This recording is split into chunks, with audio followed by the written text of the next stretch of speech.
सुनो। हाँ? मैं तुमसे तलाक लेना चाहता हूँ। लेकिन मैं तुम्हें तलाक नहीं दूंगी। अरे क्यों नहीं दोगी? अरे तुम बहुत होशियार बनते हो।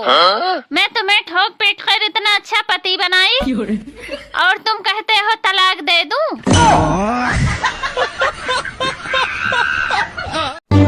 मांस मछली अंडा सब दबा के खाते हो और सावन आते ही शुद्ध शाकाहारी बन जाते हो। अरे जब ईश्वर सब कुछ जानता है तो बेवकूफ किसे बनाते हो? भाभी जी, आप बर्तन धोने के लिए क्या इस्तेमाल करती हो? अरे मैंने सारी चीजें इस्तेमाल करके देख ली, लेकिन पति से अच्छा किसी को नहीं पाया। एक शादी में सासू माँ ने दामाद जी से पूछा कि दामाद जी, आपके आवारा दोस्त नीचे धरती पर उलट पुलट के क्यों डांस कर रहा है? तो दामाद जी बोले, सासू माँ, मैं इन लोगों से कुछ रुपया उधार लिया हुआ हूँ, बस यही बोला हूँ कि सारा पैसा मैं दहेज के पैसे से चुका दूंगा, बस इसी खुशी में डांस कर रहा है। दोस्तों, कल मेरे मोहल्ले से आवाज आ रहा था कि 500 रुपया में जीवन भर बैठ के खाइए। जब मैं घर से बाहर निकला तो साला कुर्सी बेच रहा था। एक आदमी भगवान का प्रार्थना कर रहा था, तभी वहाँ भगवान प्रकट हुए और बोले मन्नत मांगो। तो आदमी बोला, मुझे शादीशुदा से अविवाहित बना दो। तो भगवान बोले, बेटा मन्नत मांगो, जन्नत नहीं। सुनती हो? हाँ। तुम मेरे किस सवाल से सबसे ज्यादा डरती हो?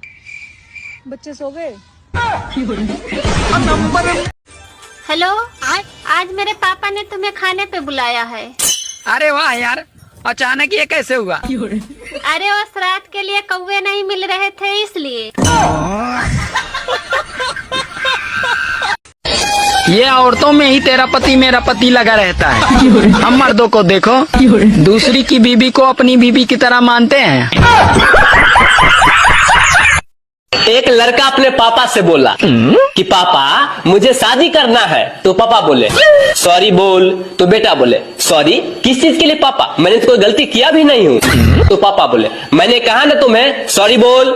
तो बेटा बोले, ठीक है पापा, आप नहीं मानते हैं तो मैं बोल ही देता हूँ सॉरी। तो पापा बोले, बस बेटा, तुम्हारा ट्रेनिंग खत्म हुआ। जब तू बिना गलती का सॉरी बोलना सीख गया, बस समझो तुम शादी करने लायक हो गया। ऐसी कौन सी जगह है जहाँ पे जाते 112 लोग हैं और आते 116 लोग हैं? जाते 112 लोग हैं और आते 116 हैं।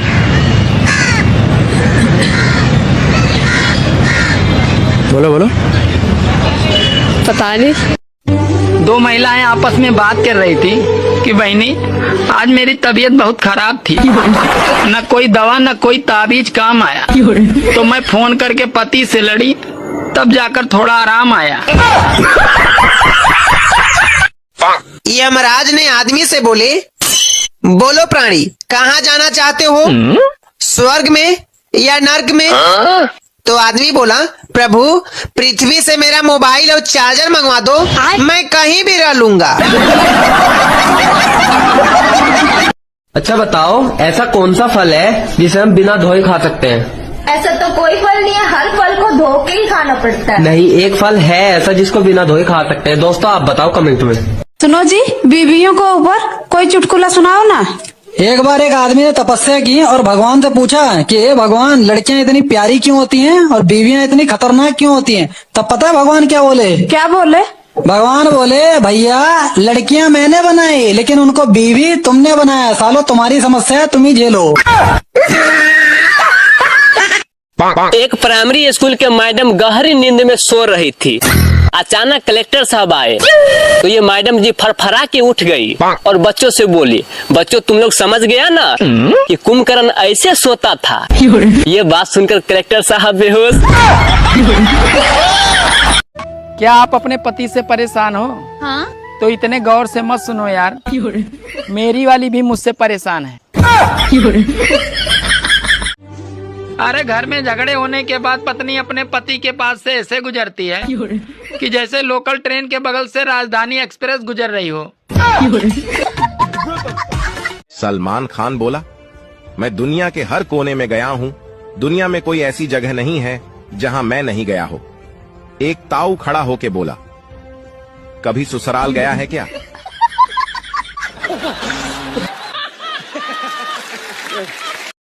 दोस्तों, औरत अपने आप को बूढ़ी तब मानती है जब ब्यूटी पार्लर वाली जवाब दे दे, ए चाची अब हमरा से न होई। ससुराल में भाइयों को अलग करने वाली औरतें मायके में अपने भाइयों को साथ रहने की सलाह देती हैं।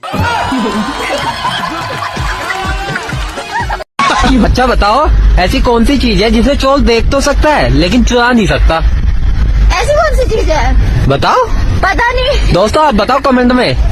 एक औरत बाबा जी के पास गई और बोली, बाबा जी मेरे पति घर आते ही मुझे बहुत मारते पीटते हैं, कुछ आप मेरे लिए कीजिए ना। तो बाबा बोले, ठीक है बेटी, मैं तुम्हें एक ताबीज देता हूँ। जैसे ही तुम्हारे पति घर आएंगे ये ताबीज दांतों के नीचे दबा के रखना। तो औरत बोली, ठीक है बाबा। एक हफ्ते के बाद वापस औरत बाबा जी के पास गई और बोली, बाबा जी ये ताबीज से बहुत फायदा हुआ है। तो बाबा जी बोले, बेटी फायदा ये ताबीज से नहीं बल्कि जुबान को बंद रखने से हुआ है। सुनो, आज तुम सारे लड़के एक जैसे क्यों होते हो? वो एक्चुअली में ना हम लोग मेकअप नहीं करते हैं। एक आदमी हाथ धोकर एक महिला के पीछे पड़ा था। महिला ने मुंह धोकर दिखाया, तब जाकर मामला शांत हुआ। दोस्तों, रात को मेरी बीवी से झगड़ा हो गया तो सुबह गुस्से से उठी ही नहीं। फिर मैंने ही बच्चों के लिए खाना बनाया, स्कूल ले जाने के लिए उसे तैयार किया।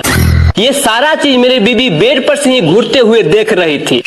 फिर मैंने ही बच्चों के लेके स्कूल के लिए निकला ही था कि इतना ही मेरी बीवी बोली, अरे भांग पी ली हो क्या?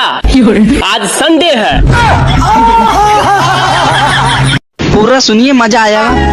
मुझे तो अपनों ने लूटा, गैरों में कहाँ दम था। मेरी हड्डी वहाँ टूटी जहाँ हॉस्पिटल बंद था। मुझे जिस एम्बुलेंस में डाला उसका पेट्रोल कम था। मुझे रिक्शे में इसलिए बैठाया क्योंकि उसका किराया कम था। मुझे डॉक्टरों ने उठाया, नर्सों में कहाँ दम था। मुझे जिस बेड पे लेटाया उसके नीचे बम था। मुझे तो बम से उड़ाया, गोली में कहाँ दम था। और मुझे सड़क में दफनाया क्योंकि कब्रिस्तान में फंक्शन था। एक पुलिस ने चोर से पूछा कि तुम चोरी क्यों करते हो? तो चोर बोला, सर आपके लिए, आपके बच्चों के लिए, आपके बीवी के लिए। तो पुलिस बोला, चुप, एकदम चुप, ऐसा क्यों बोल रहा है रे? तो चोर बोला, सर अगर हम चोरी नहीं करेंगे तो जनता को आपसे क्या मतलब रहेगा? क्या सोच है रे तेरी?